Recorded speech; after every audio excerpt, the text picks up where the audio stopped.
Ofisi ya mukuru w'ihanga erukuru kuchondoza habyamagara etwire simbira makando mu district ya Ntungamo barukurebuze mbero kuziri izoba rya nyumwe bazyo baboginoho bamwe abeebembezi by'amagara hamwe n'abaturo ku rugo municipality ya Ntungamo okugonjora hanshonga z'ebyamagara. Mwiremo marwaro ashatu na birgensu kashati mwenda ashatu na biri gara yaabo mutahano mutunga sente mutozo ku sente mwina w'abantu abo ashatu na biri gara omuri Ntungamo yanyu bemsu moisha mwagira emisimu y'abantu abarukora 883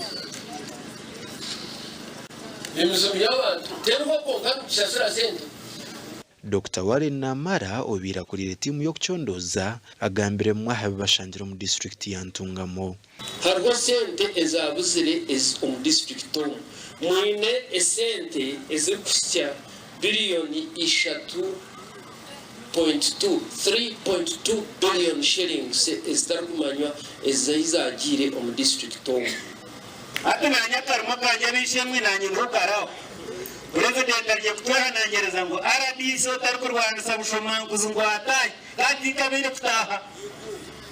Yes, mwena aho muri muzincenga. Ingabere kugeranta taha. Bamwe habatura bahindire barukaye bizubu byabo. Abo kuba mazima gutarungu nkahatkango cyo kurebera ho kimwe.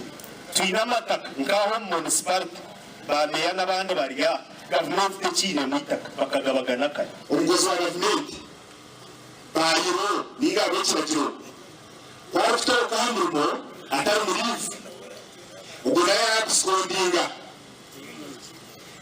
abandabo basabuza bahidingire kisajali. Dr. Namara ahendira rakushaba mukuru w'abakozi wa district ya Ntungamo okurebuza abakozi be. Mr. Cow, if you don't discipline your own staff, because the medical superintendent, the medical officers, the people in the health centers, they are all your workers. They report to you. The Minister of Health expects you to discipline them. At Koro Tabategikire, medical superintendent Tabategikire, n'urutojuru mpuru akabete beri. Umuhigo gwo kurwana sobushomankuzo mu district ya Ntungamo guriyo no kugumizamu gasha kwa Simon na Yamba.